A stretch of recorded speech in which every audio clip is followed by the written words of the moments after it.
Mga master, okay lang bang? Huwag niyong skip ang mga ad sa aking mga video kung okay lang mga master. Salamat sa solid na suporta po. Yon, what's up mga masters? Nandito na naman tayo sa panibagong araw, panibagong kabanata na naman ang pagsasama-samahan natin ngayon guys.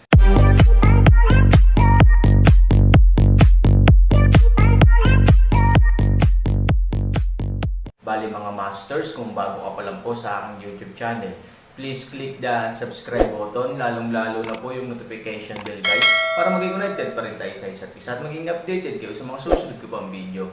Bali mga masters, bago natin umpisahan ng kwento ay mag-shoutout po muna tayo para sa mga solid nating tagapakinig. Shoutout kay Montano Paglala, shoutout kay Maria Victoria Acap. Yun na nga mga masters, no? Bali hindi na ito patagalin. In 3, 2, 1, let's go! Anong magagawa ko? Kinakabahang tanong ni Han Sanchen. May isa pang paggalaw sa kamay ng lalaking itim na anino, at pagkatapos, muling binalot ng itim na gas ang bangkay ng halimaw. Ang puso nito, sa itim na hangin na nakabalot dito, kitang-kita ni Han Sanchen ang puso sa kaliwang dibdib ng halimaw. Senior, anong ibig sabihin nito? Naguguluhan si Han Sanchen. Maaaring itigil ng kanyang puso ang pagpipigil saglit sa loob ng mga 7 segundo, at sa 7 segundong iyon, ang sentro ay mabubuksan, kung darating ka at sasamantalahin ang pagkakataong ito upang makapasok sa gitna ng mata, kung gayon, makikita mo na makakatulong sa iyo. Paano kung huli na? Tanong ni Ivory. Bahagyang ngumiti ang anino, huli na ang lahat. Hindi pa huli ang lahat. Dahil, haharangan ka ng pagbabawal, o magiging bahagi ng pagbabawal, at wala nang iba pa sa iyo sa mundong ito, maliwanag ba?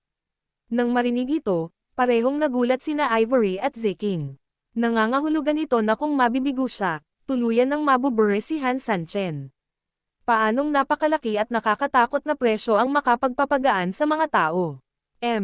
You don't have to be so afraid, kasi ang sabi ko, the premise is that you have to have the ability to take off his heart. Naiinis na sabi ni Heying. Senior, paano magpapalakas ng loob? Hindi isinasaalang-alang ni Han Sanchen ang mga kakilakilabot na kahihinatnan na ito. Nakayapak, hindi siya natatakot na magsuot ng sapatos. Posible ba ang panguaks? Tanong ni Han Sanchen. Tumango ang anino, syempre posible, ngunit sigurado ka bang oras na? Tuwing mamamatay siya, 5 minuto lang. Kapag tapos na ang 5 minuto, bubuhayin siya kaagad, at lahat ng bagay ay magsasama-sama. Alam mo ba ang ibig kong sabihin? Bahagyang tumango si Han Sanchen, ang ibig sabihin ng senior ay kapag siya ay nabuhay na maguli, ang kanyang tinatawag na puso ay babalik din sa kanyang katawan. Ngumiti si Sombra, maiintindihan mo rin iyon, ngunit kung kailangan mong itama ito, dapat ay hindi mo kinuha ang puso nito. Halos naunawaan ni Han Sanchen ang ibig niyang sabihin, nasaan ang gitnang lugar.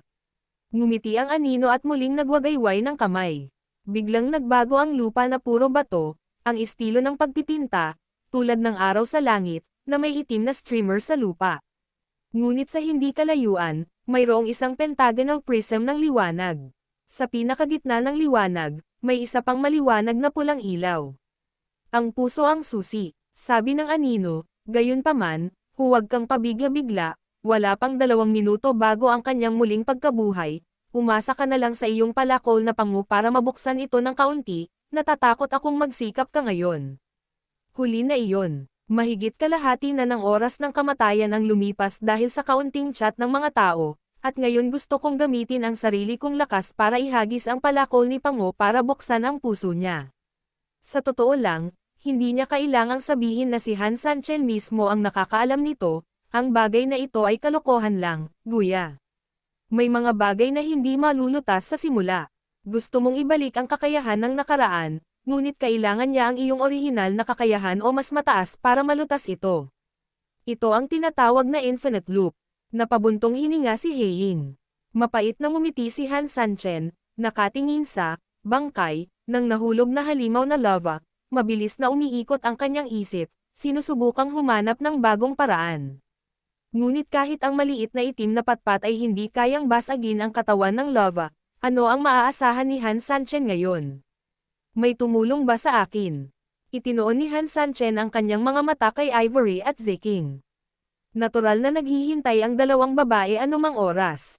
Kung may utos si Han Sanchen, syempre hindi sila tatanggi, at gusto nilang tumugon ng positibo. Han Sanchen, masyado kang isip bata, hindi ba? Inaasahan mong tutulungan ka ng dalawang babaeng ito, with all due respect, ang paglilinang nilang dalawa ay maaaring ituring na mabuti sa labas, ngunit dito, wala, kahit naubos na nilang dalawa ang lahat ng kanilang pagtatanim, hindi ka pa rin nila matutulungan kahit kaunti, payo ko, huwag mong sayangin ang oras mo dito. Tinapos ni Heiying ang kanyang mga salita at hindi na nagsalita pa, ngunit malinaw na ang kahulugan ng kanyang babala at payo, hindi siya pinansin ni Han Sanchen, ngunit taimtim na tumingin sa dalawang babae, kailangan ko kayong dalawa para tulungan ako, bagamat binuhusan ng anino ng malamig na tubig ang dalawang babae, natural na hindi nila tatanggihan ang kahilingan ni Han Sanchen. Paano ka namin matutulungan? Ibinalik ni Han Sanchen ang kanyang tingin sa lava monster at bumantong hininga. Gusto kong tulungan niyo akong ilabas ang puso ng halimaw at kunin ang tinatawag na susi. Ano? Nagtatakang tumingin ang dalawang babae kay Han Sanchen, halatang mahirap tanggapin at intindihin ng ilang sandali.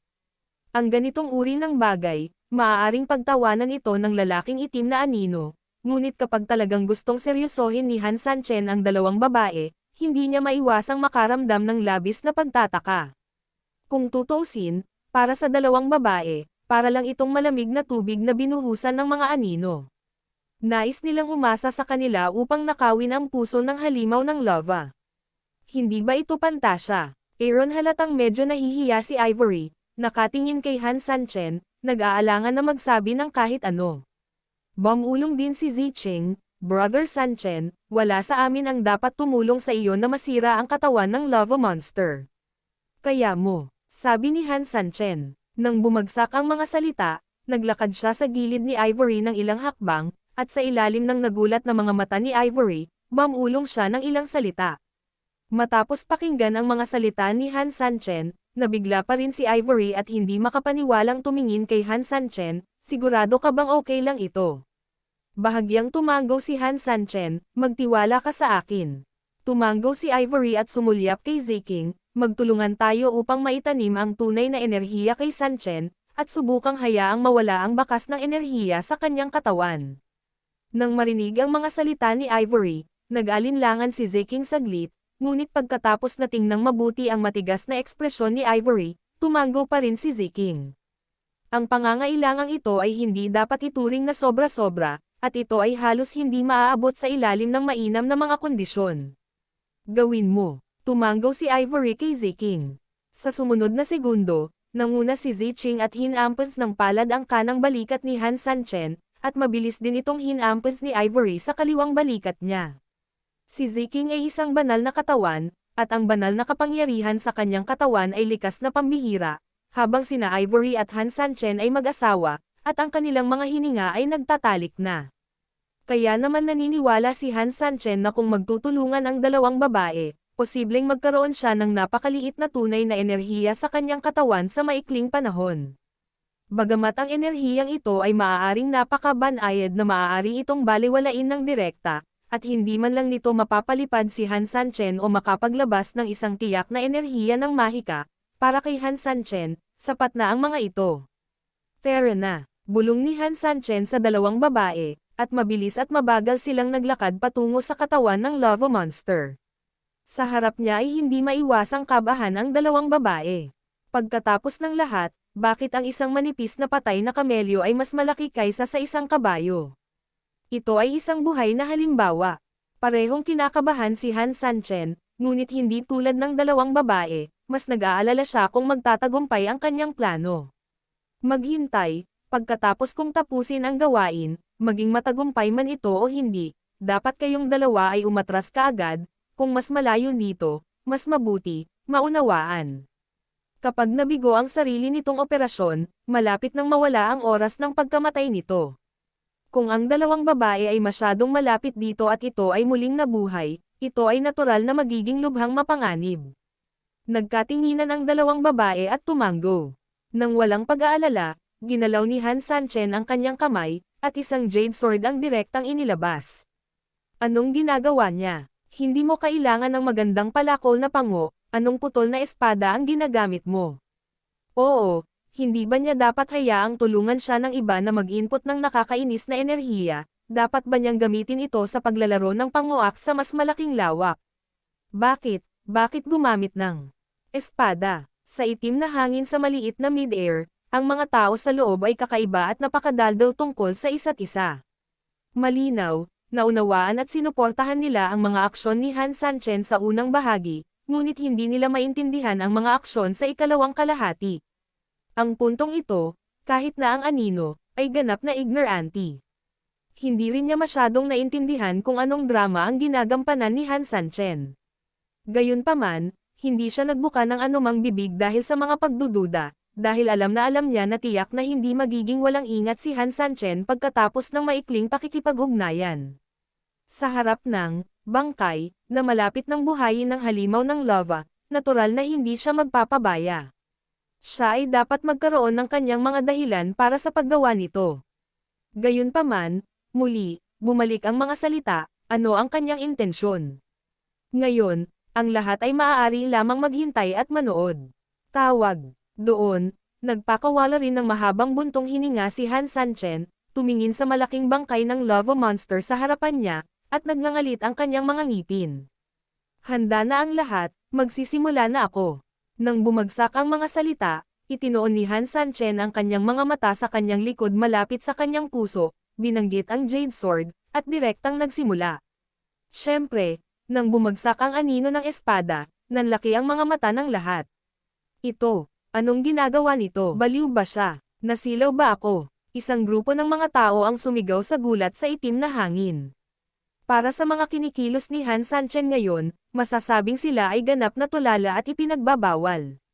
Maging ang itim na anino ay hindi napigilan ang kanyang hininga sa mga oras na ito, at kung may ekspresyon man ay tiyak na nakakunot ang noo nito. Dahil sa ugali ngayon ni Han Sanchen, hindi masasabing hindi niya ito naiintindihan, ngunit nakakapagpabuntong hininga lamang ito. Diretso niyang itinaas ang mahabang espada, at naputol ang isang espada sa kanyang palso. Gayunpaman, sa harap ng gayong mga pagdududa, hindi gaanong nag-isip si Han Sanchen, ipinikit lamang ang kanyang mga mata at tumahimik. Dadada, damaloy ang dugo sa sugat at patak-patak na nahulog sa likod ng lava behemoth. Walang reaksyon noong una, ngunit pagkatapos ng isang patak ng dugo ay nababalutan ng mahinang gintong liwanag at nahulog dito, ang lahat ay ganap na naiiba. Ang dugo ay tila nag-aapoy at kumulo, sila ay tumatalon, sila ay gumugulong, at ang likod ng lava monster na nagdadala ng dugo ay parang inihaw, pinaso, at naglalabas ng isang pagsabog ng enerhiya. Kasabay ng itim na usok, ang mga pagsabog ng ZZ na tunog. Kaagad pagkatapos, ang mga ibabaw na iyon na direktang nadikit sa dugo ay nagsimulang maging itim, pagkatapos ay naglalagnat at lumubog ng buo. Nang makita ko ang eksenang ito, maging ang mga figures sa madilim na hangin o ang mga anino na nanunood sa labanan, sila ay lubos na namangha. Nalilitong boses. Paano ito nangyayari? Imposible naman diba? What the hell is that kid? He used his own blood to corrode the body of the lava behemoth. Ito ay ganap na imposible. Ang katawan ng higanteng hayop ay, ito, imposibleng itapon ng mga bagay na ito. Oo, noong gyera, maraming master sa hukbo mo at ako, at natural, marami ring magic weapons, pero nakita mo na rin ang sitwasyon sa simula, ang taong ito ay kasing stable ng isang bato, at lahat ay kasing tibay ng isang bato, hindi mo ito maaaring salakayin, ngunit ngayon, ginamit ng batang ito ang palakol ng panguupang basagin ang kanyang depensa, hindi ito katumbas ng halaga, ang dugong ito lamang. Panipi, kahit na, ito ay sa Diyos dugo, maaaring wala itong epekto. Maraming tao ang naghintay na magsalita ka, at nahirapan silang tanggapin ang eksenang nasa harapan nila. Ngunit maya-maya, may tumawa at nakinig sa kanyang boses, dapat ay ang matandang nasa mataas na entablado, talagang hindi makatwiran na ang dugo ng Diyos ay gustong basagin ang depensa nito, ngunit dapat mo bang isipin sa labas ng kahon? Ang batang iyon, ngunit hindi Diyos. Master, shit, nakalimutan ko. Madalas siyang may pagkakakilanlan ng isang ordinaryong tao, at wala man lang siyang cultivation base. Bagamat alam niyang siya ang Panginoon, lagi niyang nakakalimutan iyon. Kapag ang isang grupo ng mga tao ay nag-isip tungkol dito, sila ay lubos na gamaan. Gayunpaman, gaano man kay ganhawahan, isang hindi mapag-aalinlangan ng katotohanan ay nasa harap pa rin ng lahat. Si Han Sanchen ay hindi katawan ng Panginoon, ngunit katawan ng isang mortal, ngunit ang dugo ng mortal na katawan ay palaging gumagawa ng halimaw ng lava na sinira ang depensa. Ito ay isang katotohanan, isang malaking katanungan, at isang malaking pagkabigla sa kanila. Sa kabilang banda, biglang tumawa ng maluwag ang itim na anino, itong batang ito. Kung may tumingin sa itim na anino, halatang dahan-dahan itong umiiling na parang tao. Kakaiba talaga ang dugo ng lalaking ito. Puno ito ng hininga ng demonyo, puno ng banal na aura, at mas nakakalason. Siya ay patuloy na tumawa ng maluwag, at pagkatapos, ang kanyang mga mata ay lumingon sa langit, ang digmaan sa pagitan ng mga Diyos at mga demonyo ay dumating mula pa noong sinaunang panahon, ngunit sa palagay ko ay maaaring oras na upang baguhin ang status quo na ito, marahil, kahit ang langit ay pagod na sa ganitong uri ng labanan, kaya itong batang si Han Sanchen, andito na tayo, nang matapos ang mga salita, binalik ko ang tingin kay Han Sanchen, at sa oras na ito, iba na ang eksena ni Han Sanchen. Yun na nga mga masters, no? Bali panibagong kabanata na naman yung natapos natin ngayong gabi. Muli, maraming salamat po talaga sa walang sawang suporta po sa aking YouTube channel na talagang inaabangan nyo po ang bawat upload ko po. Bali mga masters, magkita-kita ulit po tayo bukas ng gabi at ngayon po ay magpapaalam po muna tayo. Bali mga masters, bye-bye!